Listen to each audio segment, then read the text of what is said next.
Rechargeable lithium-ion batteries are everywhere: electronics, tablets, laptops, cars, and pretty much every single cell phone. And most of the time these lithium batteries are incredibly safe, as long as the lithium failsafes are in place. Failsafes that work. Samsung just voluntarily recalled an estimated 2 million Galaxy Note 7s as a safety precaution, since some of the batteries are exploding inside of the phone. Obviously, random explosions are not a feature that most people look for when purchasing a cell phone. So let's take a look at the Note 7 and assess why it might spontaneously combust.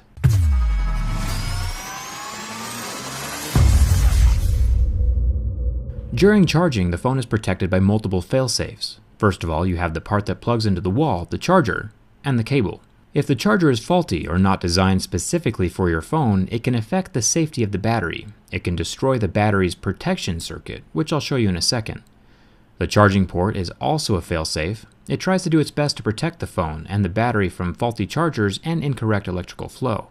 But as a last resort, the battery also has its own failsafe built in. Here's where the battery plugs into the motherboard to receive its juice and supply the phone power. Then we have this circuit board, also called the protection circuit, at the top of the battery.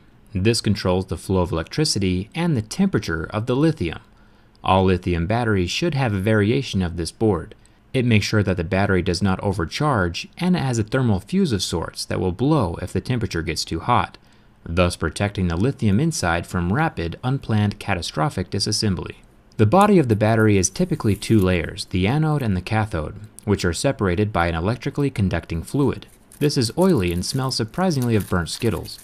The combination of these elements allow your phone to charge and function as long as the battery protection circuitry is working correctly, and the electricity and the temperature of the lithium are regulated. If it is not regulated correctly during charging, the lithium will react violently.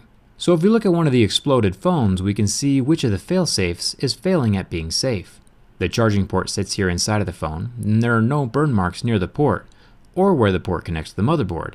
But we do see some scorching where the battery sits, not where it plugs into the main board, which would be about here, but it explodes in the center of the battery, around the battery hole in the thick aluminum midframe. So on this particular exploded Note 7, all of the connections are good, just the battery itself isn't behaving. Tesla cars are also powered by lithium batteries. The Model S had a small issue at the beginning of production where the batteries on the undercarriage could get punctured by debris on the road, which could cause the lithium battery under the car to explode.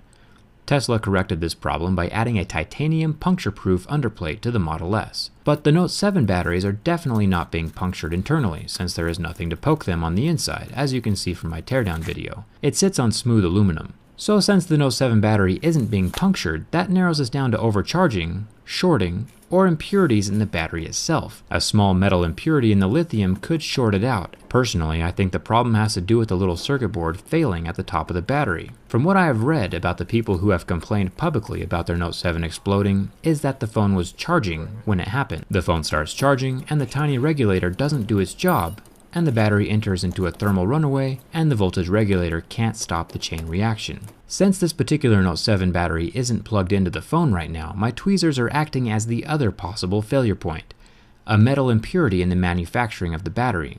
That could possibly short out the battery. All of this smoke and fire would be under extreme pressure locked inside of your watertight Note 7. The more pressure there is, the bigger the explosion. Remember that this only happens in a very small number of devices. So far it's only happened on 35 phones out of 2 million. So yeah, definitely take advantage of the recall, but also feel free to use your phone as normal in the meantime.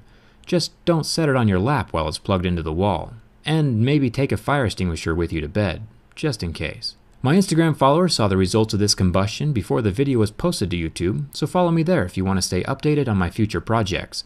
Subscribing to my YouTube channel is always free. I review technology from the inside.